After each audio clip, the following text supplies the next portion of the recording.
Ako po si Luther, siya po si Jean. Ito po si Jesus, itong tubig na to, basta itong ano to. Ito po ikaw, ito ikaw. Ikaw, yun ang nanood, ikaw ang nanood. Tayo na pati kami, tayo na. Ito yung katabi mo kung may katabi. Pati ito, sin, Satan. Oh, so, game to go. Ngayon, dati pinanganak tayong malinis. Kasi walang kasalanan. Kaya nga lang, biglang may si Satan, biglang tumingit. Parang tinek yung si Adam and Eve na kainin yung fruit of knowledge. Kaya kinain naman nila, nabahigan tayo ng kasamaan. Kung tingnan tayo, maputi ba tayo katulad ni God? Oo Di nga, ba hindi?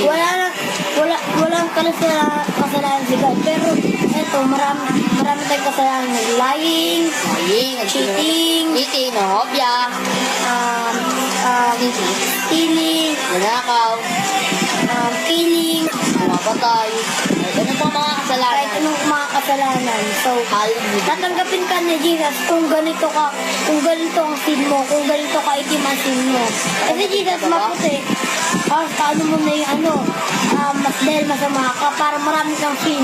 Mas malapit ka na dito. Mas malapit. Mas malapit ka dito. So, Paano yun? paano yun? Kaya, kailangan mo tanggapin si Jesus, Lord and Savior mo. Para, pag tinanggap mo si Jesus, lilinisin niya yung buong katawan mo. Yan mo dumi, pwede niya lilinisin. Ask ka ng forgiveness sa mga sin mo.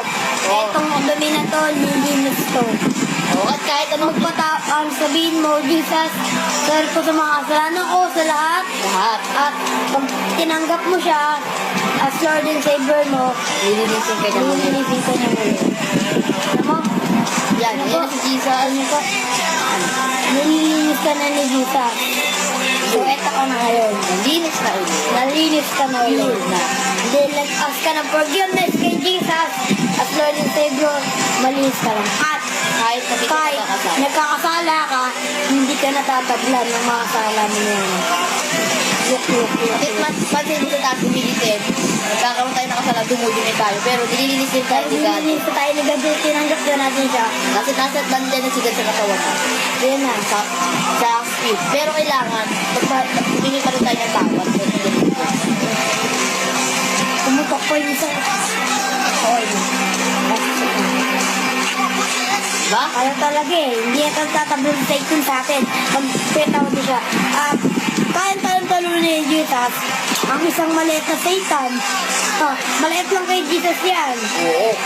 Gamot lang Hindi na yan. kailangan matakot dahil sila mo. Laki na katong mo.